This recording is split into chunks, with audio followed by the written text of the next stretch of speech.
믿사옵나이다. 아멘. 할렐루야. 하나님께서 오늘 말씀을 통해서 우리에게 큰 은혜 베풀어 주시리라 믿습니다. 고난은 즐거움이다. 그런 제목으로 은혜 나누려고 그래요. 근데 고난은 즐거움이다 이렇게 말했더니 오전 예배 시간에도 별로 표정은 좋아 보이지 않으시더라고요. 오늘은 예수의 동행 6번째 말씀으로 고난에 대한 얘기를 하려고 그래요. 다시 말하면 구원받은 하나님의 백성은 해야 될 당연한 일이 주님과 동행하는 일이에요. 그런데 그 주님과 동행하는 일 중에 이 고난이 포함되어 있어요. 여러분, 사람이 묻는 질문에는 이해할 수 있는 질문이 있고요, 이해할 수 없다 기보다는 좀 난해한 질문이 있어요. 좋아하는 음식이 뭡니까? 옷이 뭡니까? 취미가 뭡니까? 이런 질문에 대해 물으면 그렇게 많이 고민할 필요는 없을 거예요. 내가 늘 경험하고 또 생각하고 있었던 일이니까요. 그러나 여러분, 왜 이 세상에 고통이 있을까요? 불행이 존재할까요? 왜 병이 존재할까요? 이런 질문은 잘 이해도 안 되지만 어렵고 만족하리만큼 시원한 대답은 더욱 듣기가 어렵습니다. 여러분에게 이런 질문을 한번 하려고 그럽니다. 왜 예수를 믿는데 고통이 옵니까? 예수를 믿으면 고통도 사라지고 어려움도 없이 즐겁게 살면 좋을 텐데 여전히 예수를 믿어도 고통이 있다면 예수를 왜 믿어야 하는지 의심스럽게 느끼는 사람도 초신자에겐 있을 수 있고, 더군다나 믿음이 약한 사람은 작은 고통으로도 큰 실망을 할 수가 있단 말이에요. 다시 어려운 질문 하나 더 할게요. 왜 이 세상에 악이 존재합니까? 하나님이 세상을 만드실 때 선하게 만들으셨다면 얼마나 좋아? 왜 하필이면 악이 존재하도록 만들어 놓으셨느냐 이 말이에요. 이 질문에 대답하는 것도 그리 쉽지는 않습니다. 예수를 믿지만 고통이나 악 그리고 죄의 문제를 시원하게 푼다는 것은 정말 어려운 일이라. 요한복음 9장 1절 2절 말씀에도 날 때부터 맹인, 즉 소경된 사람을 고친 사건이 기록되어 있어요. 거기 보면 뭐라고 그래요? 읽어볼까요? 예수께서 길을 가실 때 날 때부터 맹인된 사람을 보신지라. 제자들이 물어 이르되 랍비여, 이 사람이 맹인으로 난 것이 누구의 죄로 인함이니까? 자기니까? 그의 부모니까? 자 보세요. 맹인이 하나 길가에 앉아 있어요. 그러니까 제자들이 가다가 묻는 거예요. 소경된 사람을 보고 이 사람이 소경된 것이 누구 죄 때문에 그렇습니까? 궁금하게 생각해서 예수님께 묻기를 자기 자신의 죄입니까? 아니면 그 부모님의 죄입니까? 라고 물었어요. 이에 대해서 예수님은 대답은 아주 간단할 뿐이라고 그래요. 간단하고 명료했어요. 3절을 보시면 나와요. 이 사람이나 그 부모의 죄로 인한 것이 아니라 그에게서 하나님이 하시는 일을 나타내고자 하심이라 그랬어요. 자, 제자들은 태어나면서부터 사람이 장애를 입고 나온 것은 죄 때문이다 그렇게 생각을 했다고요. 여러분, 그때 당시에 모든 사람들이 다 그리 생각을 했어요. 그러니까 아주 많은 고통을 당하거나 더 큰 장애를 입었다면 얼마나 큰 죄를 졌길래 큰 장애를 입고 태어날 수가 있어.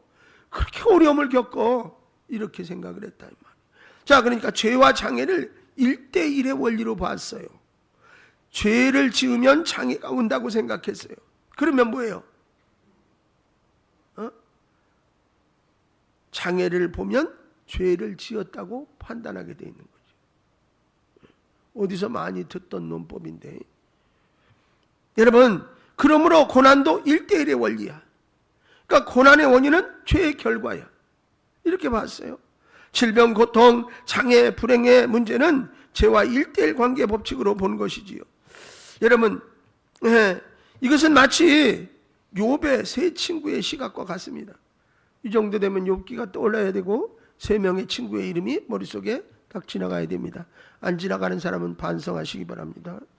여러분, 욥이 재산 잃고 육신의 질병이 생겼을 때 그들을 찾아와서 한 말은 모두가 육신의 질병은 뭐예요? 죄에 대한 형벌로 여기는 인과론에 입각해서 대화가 되어지고 있어요. 보세요. 엘리바스의 말이에요. 욥기 4장 7절인데요. 볼까요? 빨리빨리 비춰요. 지금 생각하며 보라. 죄 없이 망한 자가 누구인가? 정직한 자의 끊어짐이 어디 있는가? 이제 발닷의 말이에요. 8장 4절. 내 자녀들이 주께 죄를 지었으므로 주께서 그들의 죄에 내버려 두셨나니. 그 다음에 소발의 말입니다. 11장 6절.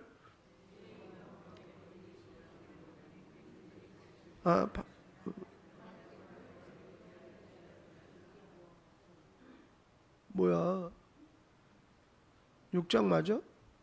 하나님께서 너로 하여금 너의 죄를 짓게 하셨으며 하여 주셨음을 알라 그래서. 자, 유대인들의 의식이나 유대인들의 이제 의식에도 고통이나 장애나 불행이나 질병이나 아픔의 결과는 죄 때문이다 이렇게 생각을 했어요.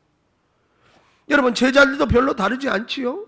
성도들도 일반적으로 생각하는 것이 불행의 요소나 사건과 문제의 종류가 있으면 죄와 연결시키는 1:1의 의식 구조를 가지고 있었습니다. 자, 그러나 전혀 다른 일, 하나님의 법칙을 가지고 있는 분이 누구냐? 예수님이세요.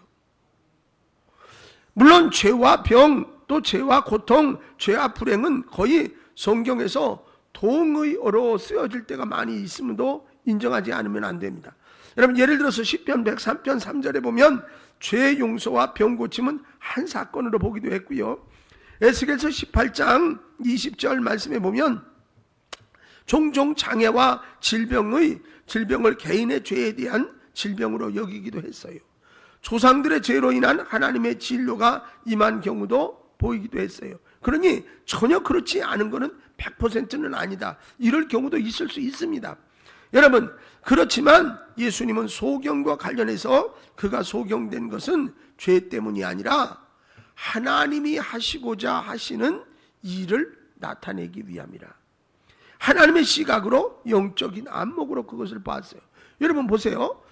인간의 흐르는 사고의 형식으로 그것을 보는 것과 이제 영적인 안목으로 보는 것이 상당히 차이가 있는데 파격적으로 차이가 남지 않아요. 여러분, 그렇게 차이가 났어요. 그러니까 하나님께서는 소경을 통해 자신의 사랑 능력을 나타내셔서 그를 오히려 하나님의 영광을 나타내는 도구로 사용하기를 원하셨다는 거예요. 자, 이와 이 같은 사건이지만 해석하는 차이가 같은 사건이지만 다르지 않아요. 고난을 1:1로 보는 상황의 관계와 그 고난을 하나님으로 보는 영적인 관계는 놀라운 차이가 있다. 자, 본문으로 돌아가서 사도 베드로가 말하는 의도는 고난을 어떻게 그도 영적으로 해석하고 있구나라는 것을 얘기해 드리고 싶어서요. 자, 그래서 고난에 대해 단호하고 교련하게 말씀합니다. 같이 본문인 4장 13절, 14절과 16절 이렇게 나눠서 한번 말씀을 읽겠습니다.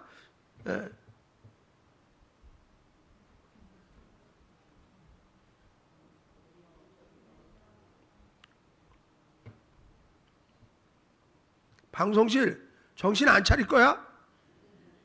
딴짓해?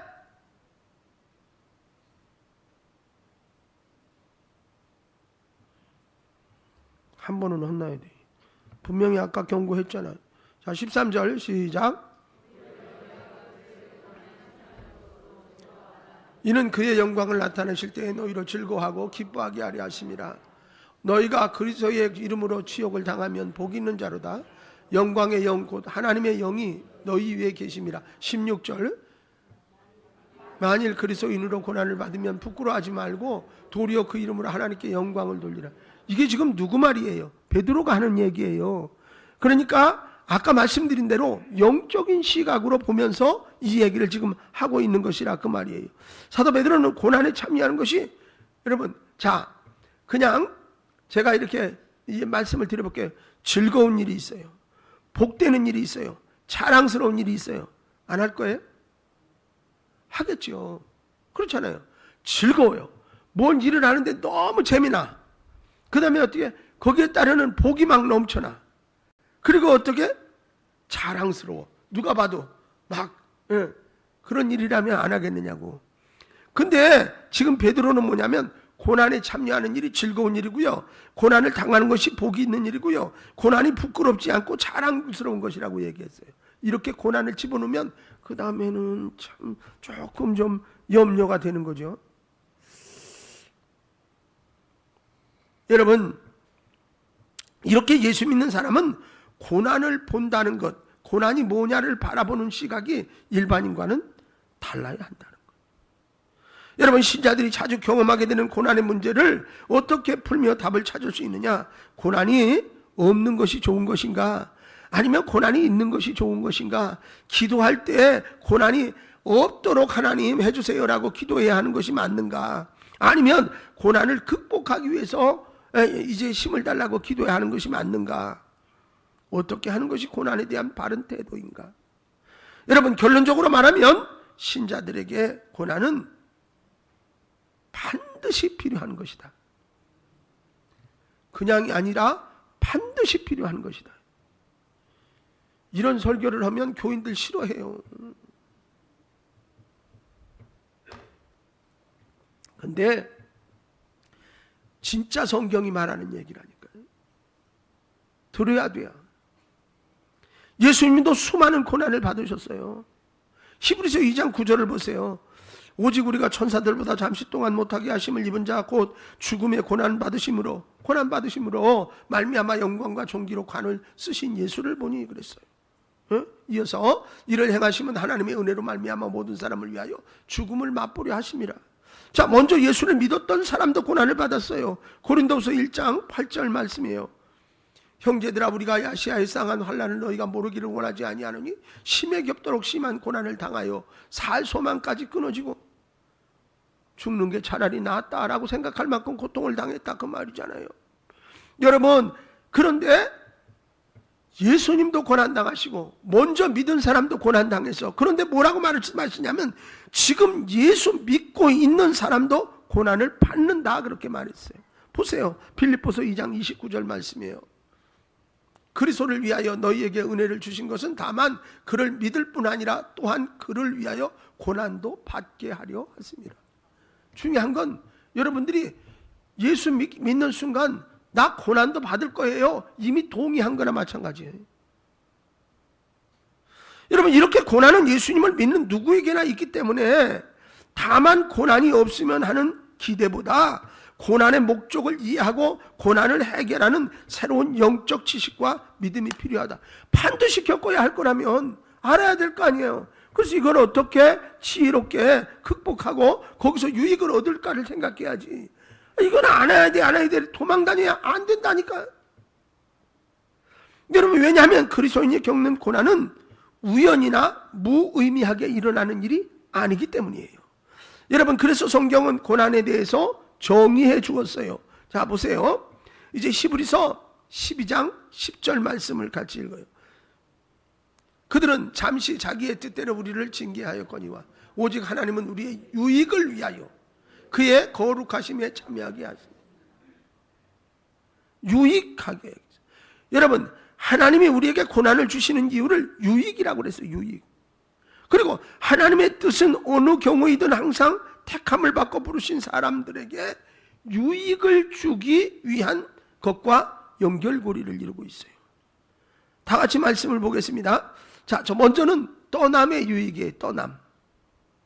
여러분, 헤어지면 싫잖아요. 만나는 게 좋고. 근데 떠남이 유익이라 요한복음 16장 7절 말씀이에요. 그러나 내가 너희에게 실상을 말하노니 내가 떠나가는 것이 너희에게 유익이라. 내가 떠나가지 아니하면 어떻게 해요?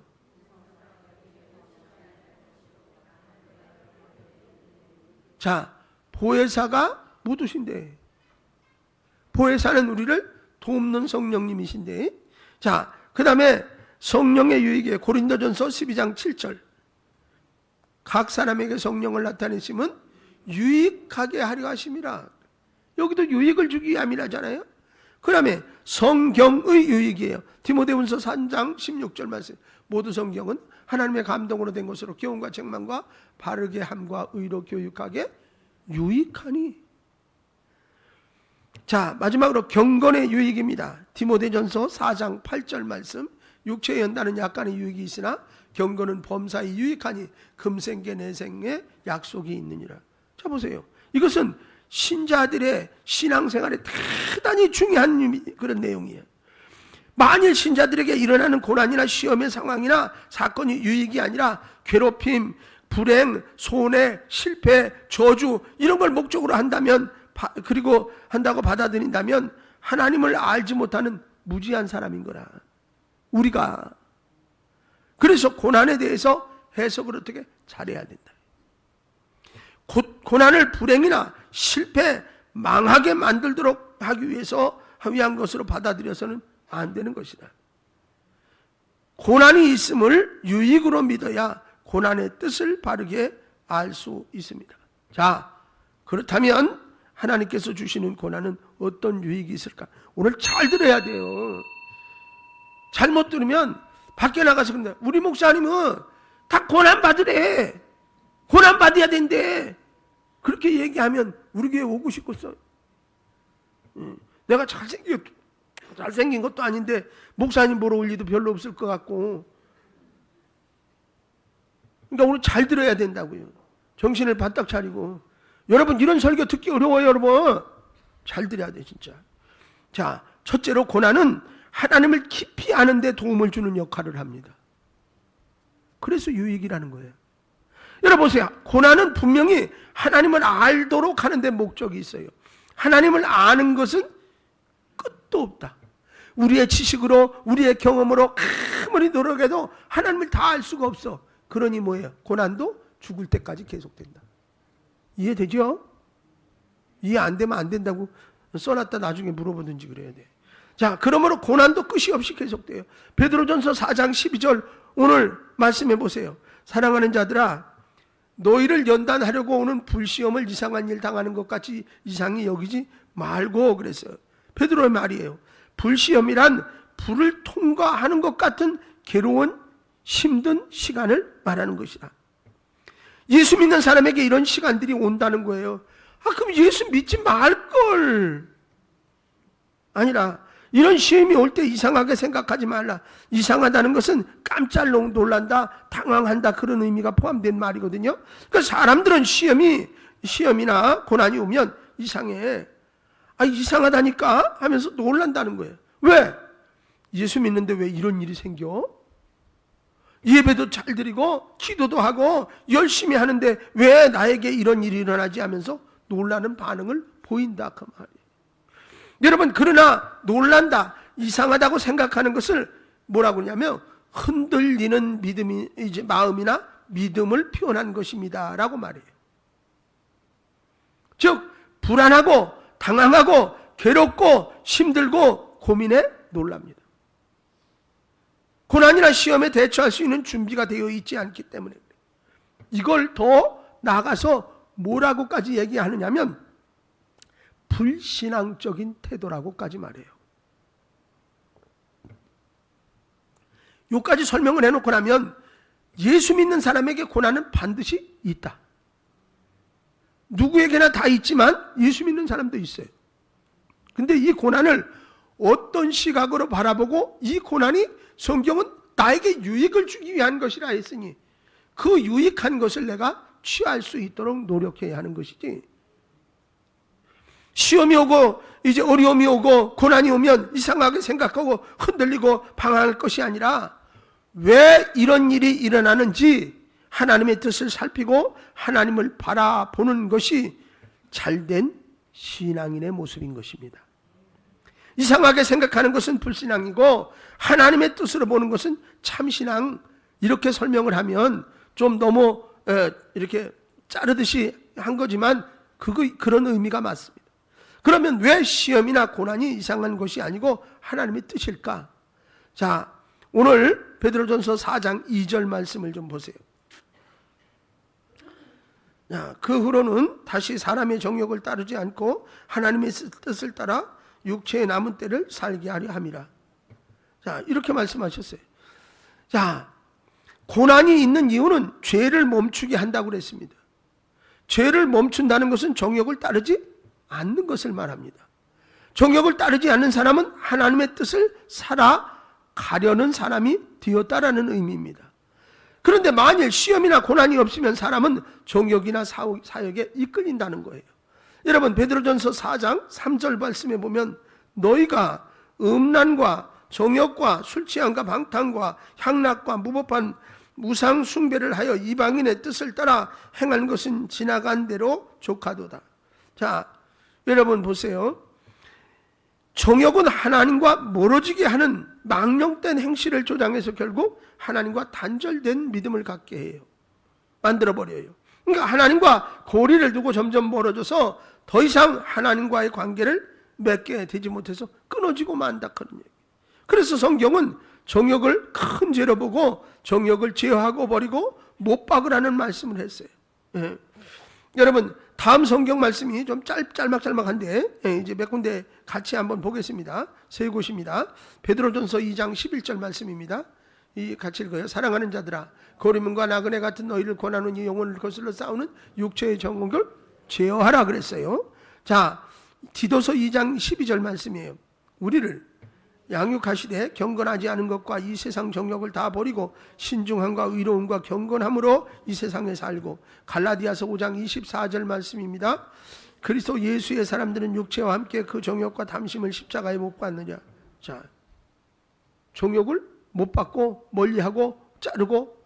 여러분, 예수님도 시험 받으셨어요. 그러나 시험을 어떻게 이기셨습니다.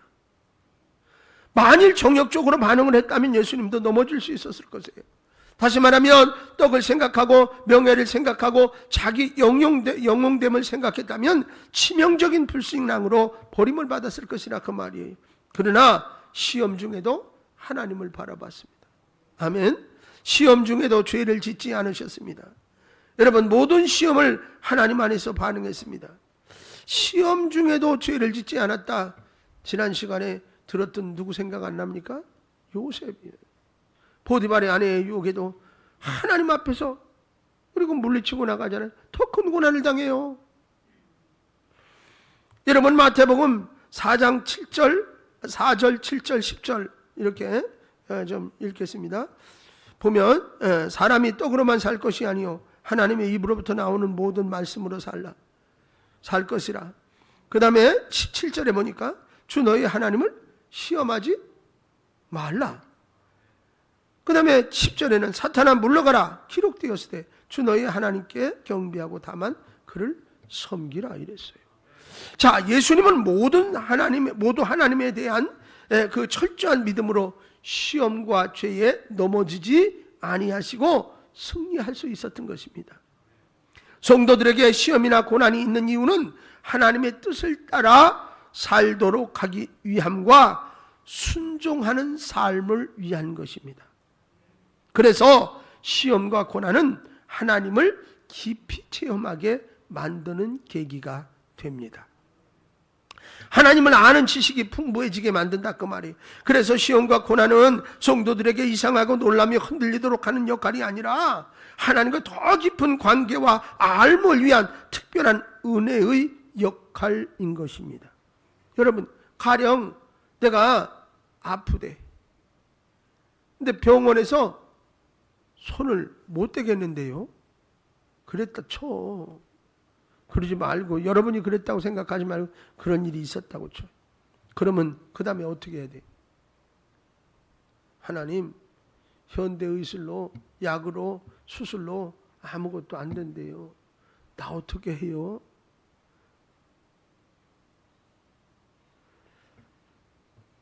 그 다음에 살고 싶은 욕망이 있으면 하나님은 살려줄 수 있으니 하나님이 살려주세요.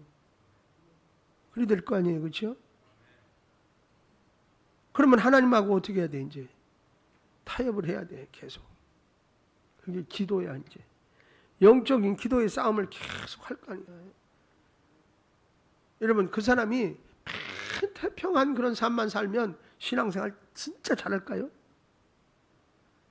가끔씩 어려움이 덜컥 걸려야 아이고 하나님 그러고 막 기도하다가 자기도 모르는 사이에 더 하나님을 더 알아가게 되고 하나님과 더 깊은 영적 관계를 맺게 되고 그런 계기가 된다 이 말이에요.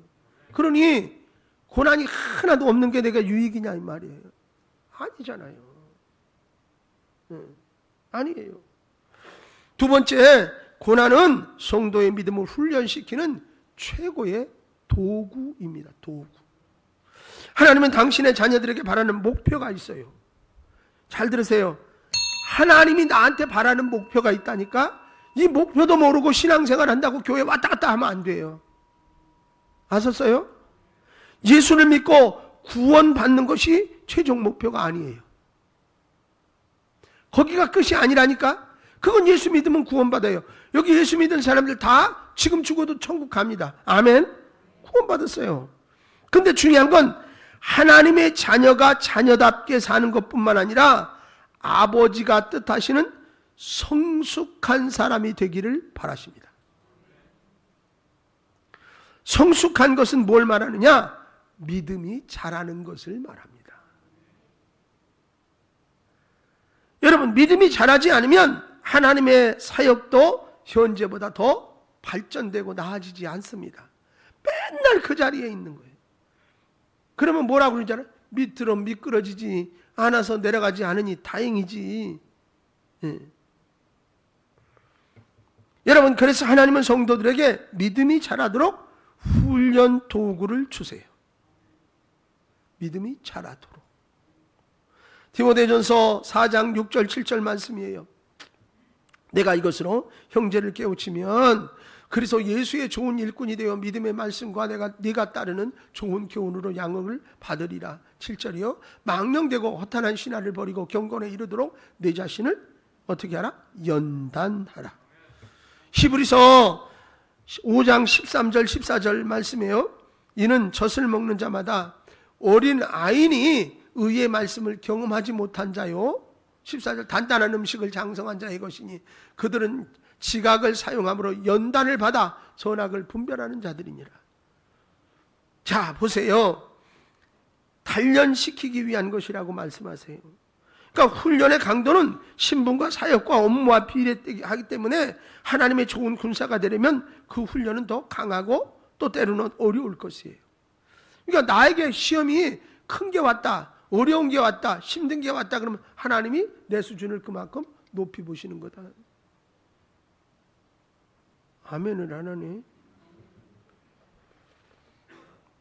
여러분, 그러므로 어떤 사람이든지 하나님께 쓰임받으려면 각각 훈련이 달라요. 만일 훈련이 약하다고 별로 강한 일을 하지 못하는 것이고 반대로 훈련이 감당하기 어려울 만큼 힘이 든 것이라면 하나님께 쓰임을 받는 정도도 특별한 것이라. 여러분, 하나님의 쓰임은 훈련의 수준으로 알 수가 있어요. 모세를 이스라엘의 지도자로 세워서 출애굽을 시켜야 되겠는데 꼴을 보아하니 한침 모지라. 그는 궁중에 있었어요. 왕자야. 여러분, 이제 가면 뒤를 이어서 왕이 될 수도 있어. 황제가 될 수 있는 그런 위치가 돼 있어요.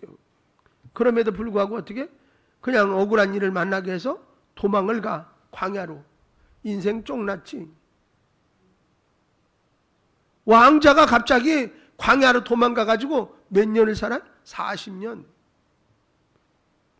그것도 어떻게, 여러분, 뭐만 조금 있으면 거기 안 가는 것인데 대릴 사이 비슷하게 들어가는 거지. 그럼 양을 치는데 남의 거나 시건쳐 40년을. 여러분, 그 과정이 우리에게는 뭐야? 아이고, 모세 인생 끝났다. 어쩜 저러냐? 근데 끝나야 끝나는 거라니까. 요즘 올림픽 봐봐. 끝나야 끝나는 거예요. 땡 그리고 손 번쩍 들어줄 때까지 몰라. 똑같아요. 여러분, 모세가 80의 부름을 받을 줄 어떻게 알았겠어요? 그 말은 40 나이까지는 아직 모지라. 그래서 이 연단을 통해서 그를 훈련해서 하나님이 쓰시고자 하는 능력의 사람이 될 때까지 하나님은 훈련을 시키죠. 여러분, 이스라엘 백성 데리고 광야를 건너야 돼. 광야를 모르는 놈이 광야를 어떻게 데리고 간대? 그 광야에서 40년을 굴러 먹어야 눈만 번쩍 뜨면 저쪽 몇 킬로에 뭐 있고 여기 뜨면 여기 뭐 있고 훤한 거야. 내비게이션 따로 없어. 이때를 위함이니. 아멘. 여러분, 그래서 아까 베드로가 한 일이 생각납니까? 말이? 그 일이 어떻게? 즐거운 일이고, 복이 임하고, 여러분, 아름다운 일이라고 그러잖아요. 그런 일이면 안 하겠느냐고. 근데 그렇게 보면 그 고난이 그런 일이야. 근데 우리는 고난이라는 것은 안 받아야 되는 거, 그 힘든 건데 왜 내가 그걸 해야 되는 거, 이렇게 생각하면 안 된다 이 말이에요.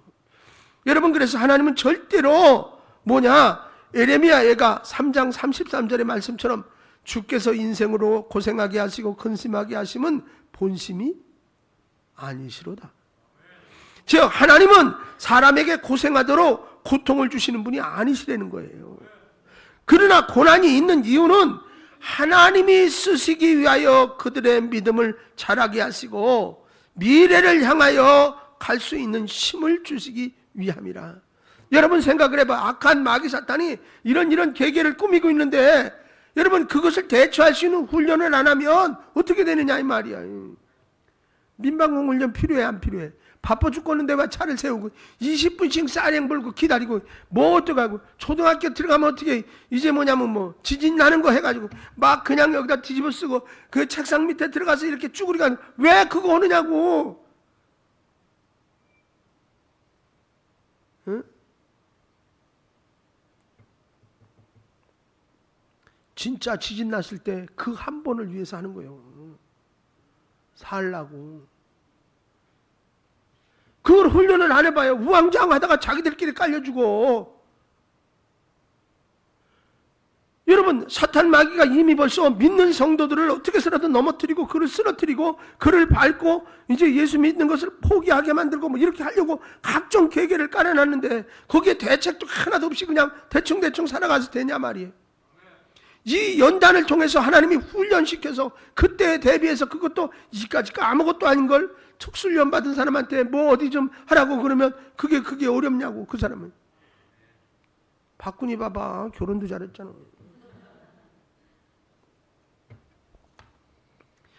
여러분, 믿음으로 지금보다 더 하나님께 쓰임받기 원한다면 지금보다 더 믿음이나 인격이나 영적 실력이 나아져야 하고 더 강도 높은 고난의 훈련받는 과정이 필요한 것이라. 여러분, 그래야 영혼도 정신도 몸도 믿음도 성숙되고 제대로 세워질 수 있는 것입니다. 공부하기 좋은 사람이 몇이나 되겠어요? 응? 혜연씨 공부 재밌어? 즐거워? 신나? 다만 그렇지는 않지, 그치? 그럼 내가 잘 알아. 나도 싫었었어 옛날에. 어떻게 하면 그냥 놓을 수 있는 방법이 없을까? 그리고 그것만 찾고 싶고 그랬지. 근데 왜? 그래도 그 책상 머리를 지키고 앉아 있어야 되니까 하는 거예요. 왜? 내일에 좀 더 나은 삶을 위해서. 이것도 어떻게 보면 고난이요. 저걸 통과하지 않고 어떻게 된단 말이요. 여러분, 그러므로 하나님 앞에 쓰임받기 위해서 하나님은 우리의 믿음이 지금보다 훨씬 좋아지기를 원하신다. 아멘. 여러분, 스가랴서 13장 9절에 보니까 내가 그 3분의 1을 풀 가운데 던져 은같이 연단하여 금같이 시험할 것이라. 그들이 내 이름을 부르리니 내가 들을 것이며 나는 말하기를 이는 내 백성이라 할 것이요 그들은 말하기를 오호라 내 하나님이시라 하리라 하고 한 것처럼 은, 금 되기 위해서 연단과 시험을 통과하는 믿음을 원하신다. 여러분, 은처럼 금처럼 쓰임받기 위해서 그런 혹독한 고난의 과정을 거쳐야 하는 것이라는 것을 설명하세요. 자, 이것은 성경을 읽고 주일 예배를 드리고 또 성경을 쓰고 기도하는 차원을 말하는 것이 아니에요. 다른 얘기예요. 사도 베드로 체험으로 말하면 무리도 걸어봤어. 무리 걸어봤나 여러분? 못 걷잖아요. 변화산에 올라가서 예수님의 변형된 모습을 보기도 했고요. 그물을 던져서 고기를 잡았는데 그물이 터질 만큼, 배가 잠길 만큼 잡는 기적도 맛본 사람이요. 그런데 그런 것이 별거 아니더라는 거예요. 지금 그가 말하는 믿음은 전혀 다른 거예요. 한마디로 성숙되었어. 극단적이고 엄청난 것을 보고 믿었던 과거의 믿음이 바뀌었어요. 여러분, 이제는 고난에 참여하는 것이 즐거워졌어. 고난이 있는 것이 행복했어. 고난이 기쁨이 됐어요. 베드로전서 4장 13절이 그러잖아요. 오히려 너희가 그리스도의 고난에 참여하는 것으로 즐거워하라. 이는 그 영광을 나타내실 때에 너희로 즐거워하고 기뻐하게 아니함이라. 자, 이렇게 고난을 믿음을 만드는 도구로 여겼어요. 여러분, 거울로 보는 것 같이 희미한 영적인 모습을 고난을 통하여 확실하게 변화시켜 준 것입니다. 잘못된 길을 가던 길을 고쳐줍니다. 할렐루야. 양심까지도 새롭게 해줍니다. 그러므로 현재의 고난은 미래의 영광인 것입니다. 아멘. 로마서 8장 18절에 생각하건대 현재의 고난은 장차 우리에게 나타날 영광과 비교할 수 없도다. 그걸 얻는다면 한번 해볼만 하잖아요. 여러분, 금메달 따고 금이 환영하는 거 보면 어떻게 그 훈련 한번 해볼만 하잖아요. 예수와 동행하려면 예수님의 고난에 참여하며 예수님의 고난을 배워야 합니다. 나의 고통이 있을 때 십자가를 바라보고 예수님의 고통을 느낄 수 있어야 합니다. 채찍에 맞고 온갖 고초를 당하시는 모습을 보면서도 나의 고통의 의미를 알고 짊어지려고 해야 합니다. 그때 믿음이 자랍니다. 사도 바울은 고난을 스스로 원했습니다. 역설적 믿음, 초자연적인 믿음인 고난을 원하는 기도를 드리기도 했어요. 심지어는 고난을 사모한다고까지 했어요. 여러분, 고난을 채우는 믿음이라고 말했어요. 골로새서 1장 24절에 보니까 나는 이제 너희를 위하여 받는 괴로움을 기뻐하고 그리스도의 남은 고난을 그의 몸된 교회를 위하여 내 육체에 채우노라. 가만히 보면 정상이 아닌 것 같은 사람으로 사는 것 같아요. 근데 이 고난을 통해서 믿음이 확 자라나면 이런 소리가 나오고 이런 삶을 살아가요. 예수와 동행하는 것은 고난과 함께 한다는 뜻이에요. 고난은 믿음을 위한 도구로 받아들이면서 이제부터 어떤 고난의 사건이 일어날 때 믿음의 연단과 믿음을 새롭게 만드시고 세우시기 위한 유익한 기회임을 적극적으로 받아들여야 그에게 유익이 있어요. 고난을 피하면 믿음에 도움을 줄 수가 없습니다. 고난은 믿음을 세우는데 가장 중요한 도구라고 말씀을 드렸습니다. 이 말씀은 정말 깊이 묵상하고 왜 이런 믿음이 있어야 하는지를 깨달아야 합니다. 단련, 연단, 환난, 시험, 고난, 그리고 시련은 모두 믿음을 준비시키고 세우고 자라게 하는 도구라는 거다. 성경 말씀을 세 군데 연결해서 한번 보겠습니다. 욥기 23장 10절입니다.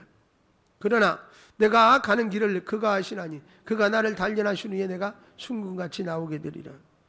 로마서 5장 3절로 5절 다만 이뿐 아니라 우리가 환난 중에도 즐거워하나니 이는 환난은 인내를 인내는 연단은 소망을 이루는 줄 알미로다. 5절 소망이 우리를 부끄럽게 하지 아니하면 우리에게 주신 성령으로 말미암아 하나님의 사랑이 우리 마음에 부은 바 되미니. 야고보서 1장 2절로 4절 말씀. 내 형제들아 너희가 여러 가지 시험을 당하거든 온전히 기쁘게 여기라. 이는 너희 믿음의 시련이 인내를 만들어내는 줄 너희가 알미라. 인내를 온전히 이루라. 이는 너희로 온전하고 구비하여 조금 더 부족함이 없게 하려 함이라. 할렐루야. 자, 예수와 동행하는 신앙생활을 하려면 고난을 믿음의 징검다리로 여기고 자신을 해치는 무기로 생각하지 않고 자신을 도와주는 선물로 즐거워할 수 있어야 합니다. 여러분, 고난을 통해 온전하여지고 부족함이 없는 믿음의 사람으로 하나님께 영광 돌리는 삶을 살게 되는 것입니다. 고난은 성도들의 믿음을 훈련시켜 줍니다. 악을 손으로 이기게 하고 시련과 어려움을 당할 때 지켜주시고 보호해 주십니다. 그리고 육체적, 심리적, 환경적인 고통도 영원한 상처를 남기지 못한다는 것을 깨닫게 해줍니다. 여러분, 믿음으로 사는 사람이 마지막은 승리할 수 있기 때문인 줄로 믿습니다. 지금은 눈물이 있습니다. 상처도 있습니다. 힘겨움이 있습니다. 그러나 하나님의 자녀들은 이렇게 사는 것으로 생을 끝내도록 하지 않습니다. 보실까요? 요한계시록 2장 4절 말씀에 모든 눈물을 그 눈에서 닦아주신 다시는 사망이 없고 해통하는 것이나 곡하는 것이나 아픈 것이 다시 있지 아니하리니 하나님의 약속입니다. 여러분, 믿음으로 사는 자는 반드시 승리할 것입니다. 고난은 그런 날을 맞이하도록 만들어주는 축복인 것이에요. 그러므로 어떤 시험이나 고난도 능히 감당할 수 있다는 믿음으로 가야 합니다.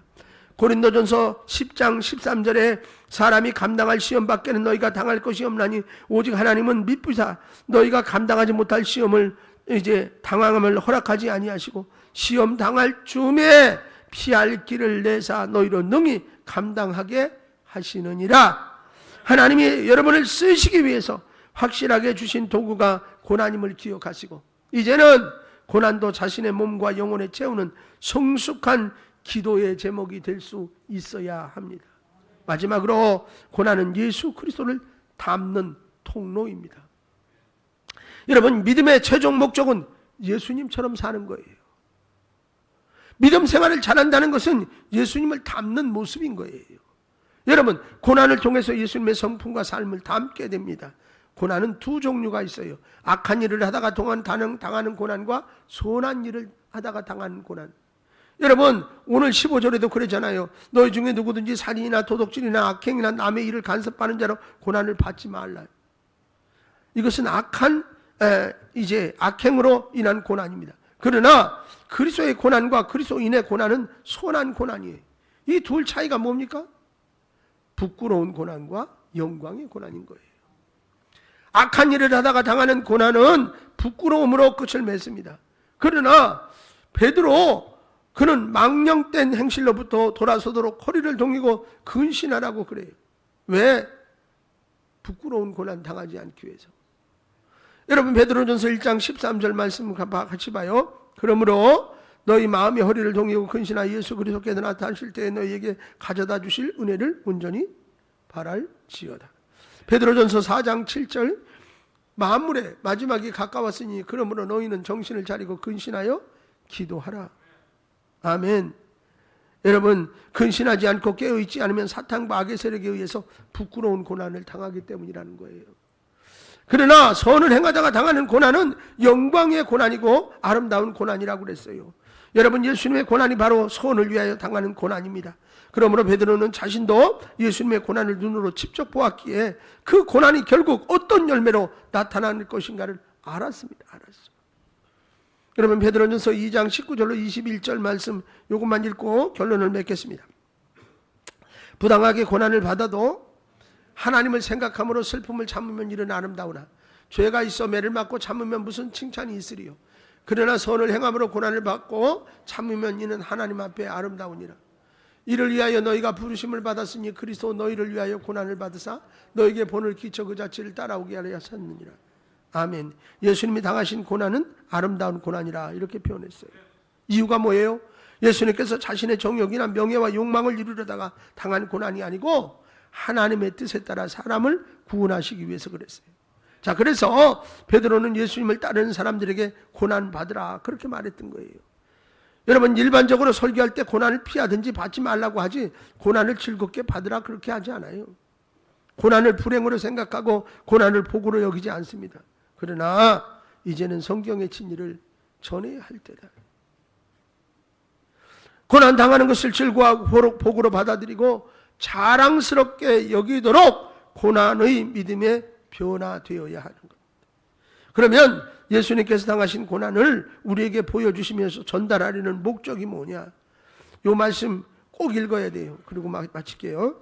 히브리서 5장 7절로 9절 같이 읽어요. 또박또박 시작. 그는 육체에 계실 때에 자기를 죽음에서 능히 구원하십니다. 그에게 심한 통곡과 눈물로 간구와 소원을 울렸고 그의 경건하심과 말미암아 들으심을 얻었느니라. 8절 9절 온전하게 되셔서 자기 순종하는 모든 자에게. 자, 결론이에요. 예수님께서 고난 당하신 목적이 뭐냐? 순종. 예수님은 하나님의 아들이셨지만 순종하셨어요. 고난을 왜 우리에게 주셨는지 목적을 알겠습니까? 예수 닮는 거예요. 우리 예수님의 고난 당하시는 것을 닮는다는 것은 십자가를 지고 피를 줄줄 흘리고 채찍에 맞은 것이 아니라 예수님처럼 순종하는 신앙과 행동을 실천하는 것이라. 아멘입니까? 여러분, 그래서 우리가 이제 예수님과 동행하려면 고난의 길을 가야 돼요. 그 고난은 하나님을 깊이 아는데 도움을 주는 역할을 합니다. 둘째, 믿음을 훈련시키는 최고의 도구입니다. 세 번째, 예수 그리스도를 닮는 통로입니다. 할렐루야. 그렇습니다. 이제 오늘 우리는 예수를 믿는다는 것이 무엇인가에 대해 주의할 필요가 있습니다. 기독교가 낭만적이고 이기적이고 흥분적인 종교로 미화되고 있는 현실 교회를 벗어나서 현재의 삶이 미래의 운명을 결정하는 중요한 순간임을 놓치지 않는 믿음이 필요하다. 고난은 믿는 자의 행위를 바꾸는 하나님의 무기요. 고난을 통해서 사랑을 배우시기 바랍니다. 순종을 배우시기 바랍니다. 믿음을 배우십시오. 그리고 각 사람의 행위대로 심판이 있음을 기억하면서 예수님과 동행하는 삶에는 고난까지도 포함되어 있음을 깨닫고 감사하며 찬양하며 결국에는 승리할 수 있으시기를 주님의 이름으로 축원합니다. 축원합니다. 찬송하겠습니다.